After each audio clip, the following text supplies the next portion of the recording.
Venom vs. Carnage. In one corner we have host Eddie Brock, in the other, host Cletus Kasady. But in a showdown between the two, who will win? We're about to find out. Welcome back, Nerd Squad. My name is Roya Destroya, and this is Top 10 Nerd Series Versus, where we take your favorite characters and pit them in battle to see who comes out on top. Before we begin, let us know who you think will be the winner with a hashtag in the comment section. Will it be hashtag Venom or hashtag Carnage? Let's get brawling.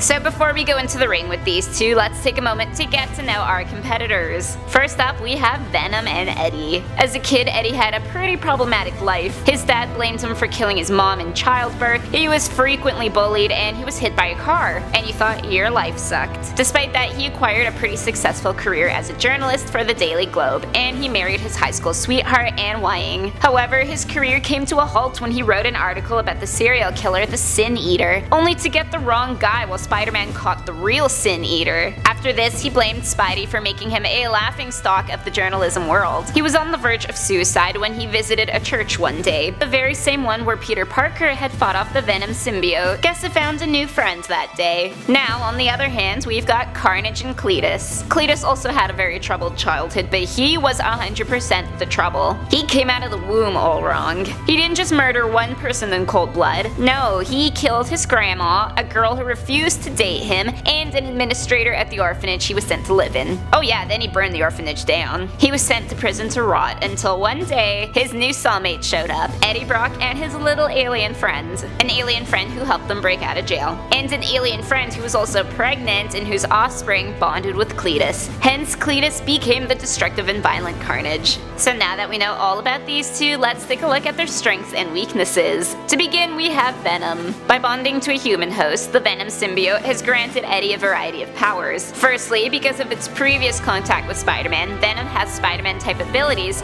such as webbing and wall crawling, and he cannot be detected by Spidey's sense. It of course also improves Eddie's strength levels, something he's helped along by becoming obsessed with bodybuilding. Some versions of Venom can also replicate on demand and have the ability to track all their offspring, except for the Carnage symbiote. And Venom hunts in the night, so invisibility and night vision help that along. As for weaknesses, Venom is vulnerable to sonic attacks and heat attacks. He also is not the most mentally stable of symbiotes out there, not that they are models of mental health to begin with. Now we have Carnage. While it may technically be the child of Venom, Carnage's powers have been described as more powerful than Venom and Spider-Man combined. His web-slinging abilities come from any part of his body and allow him to fashion weapons or even communicate by web tendril. Gross, I know, right? His healing factor is advanced enough to regenerate parts of his body, and he can shapeshift the symbiote at will. He can even make it look like a normal outfit. That's pretty incredible. Carnage does have the traditional symbiote weaknesses of sonic and heat attacks. He is also less refined in his combat abilities than some of the people he faces because he never received any formal training. But perhaps his greatest weakness is his obsession with chaos and the way that others can manipulate him. So who would win in a showdown? Well, let's set the scene here. Let's say this battle happens right after the two break free from prison. Although Cletus tolerated Eddie because Eddie was his way out, the two did not get along in prison at all and would frequently smack down. Now they decide to finish it once and for all. Carnage of course takes the first swipe now that he has no use for Venom anymore. Venom didn't see it coming despite the fact that he's got some sort of spider sense. Just like Venom's moves are hidden from Spider-Man's, so are Carnage's from Venom. Plus Venom was really just focused on getting out and getting back to finish off Spider-Man. Because of the scene the two are in, they don't particularly have access to heat or sonic booms, so their advantage boils down to determination and mental prowess, something both of them really struggle with.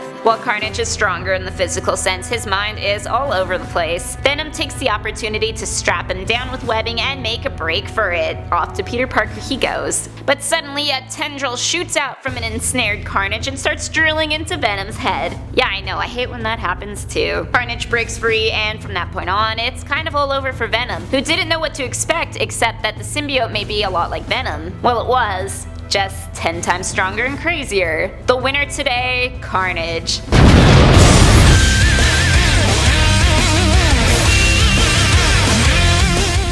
Sometimes you don't need to think, you just need to be better at being a psychopath. That's it for Versus here today. Let us know in the comment section whose corner you were in. Was it #Venom or #Carnage? My name is Roya Destroya, thanks for watching, and don't forget to subscribe so you never miss another nerdy video.